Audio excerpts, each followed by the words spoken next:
जय हिंद दोस्तों, पेंशन हमारा संवैधानिक अधिकार है और इसमें संविधान कहता है कि सरकार यदि किसी कर्मचारी को पेंशन दे रही तो उसके ऊपर एहसान नहीं कर रही है, उसको कोई उपहार नहीं दे रही है, उसके ऊपर कोई दया नहीं दिखा रही है।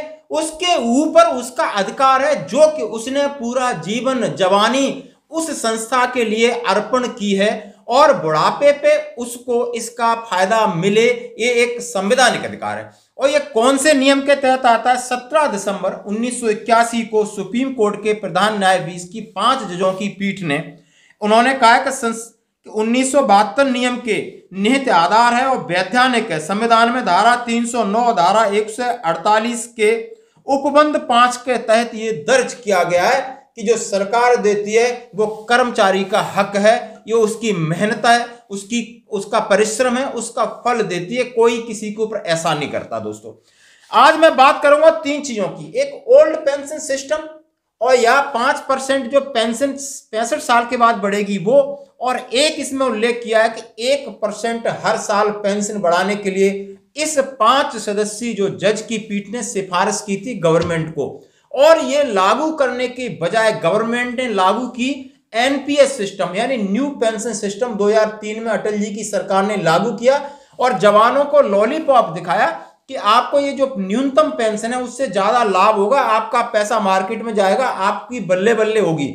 और जब ये देखा गया तो बाद में आज 18 साल हो गए कि जो एनपीएस सिस्टम के तहत कर्मचारी उनको 3 से 4 हजार रुपए मिल रहे हैं, जब तो ओल्ड पेंशन सिस्टम है उनको मिनिमम 9 हजार का प्रावधान है।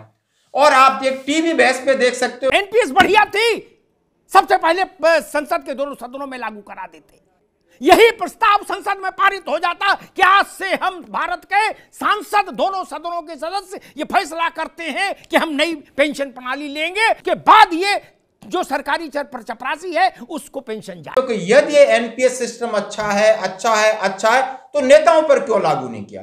नेताओं को क्यों ओपीएस के अंदर रखा गया? कितने कर्मचारी हैं, सेंट्रल गवर्नमेंट के कर्मचारी, सीएपीएफ के कर्मचारी, उनको एनपीएस में बांध दिया और वो आज तकलीफ में। और यह भी बोला गया कि 65 साल के बाद 5% पेंशन का संशोधन होना चाहिए, न कि 80 साल के बाद। और दूसरा यह भी लिखा है कि 1% पेंशन की बढ़ोतरी सालाना होनी चाहिए। फिर आज गवर्नमेंट के ऊपर दबाव दोस्तों, और ये दबाव है सीधा मोदी सरकार के ऊपर, जैसा कि हिमाचल के चुनाव में ये मांग की जा रही है ओल्ड पेंशन सिस्टम की।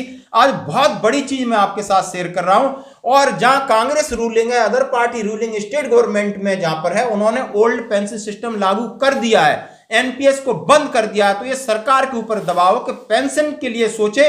पेंशन वो एक संवैधानिक अधिकार है, ये मैं आपको पहले बता चुका हूं, कोई भीख नहीं दे रही है। आखिर उनका हक कब मिलेगा, इसके ऊपर राजनीतिक दबाव जरूरी है। और हम सब समझते हैं कि अगले नेक्स्ट ईयर 2024 सितंबर तक आम चुनाव है और ये बहुत बड़ा मुद्दा बनेगा, तब ये सरकार झुकेगी और ये नया पेंशन सिस्टम को हटा करके ओल्ड पेंशन सिस्टम लागू करेगी।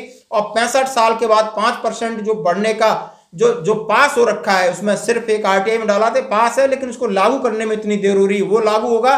और 1% पेंशन में बढ़ोतरी जो कर्मचारियों की लंबित है, इस पर जरूर सरकार विचार करेगी, उसको नीचे आना पड़ेगा और कर्मचारियों को मांगना पड़ेगा। दोस्तों इस न्यूज को आप पूरा पढ़िए, मैं तीनों जो भी न्यूज है आपके साथ शेयर कर रहा हूं। धन्यवाद दोस्तों।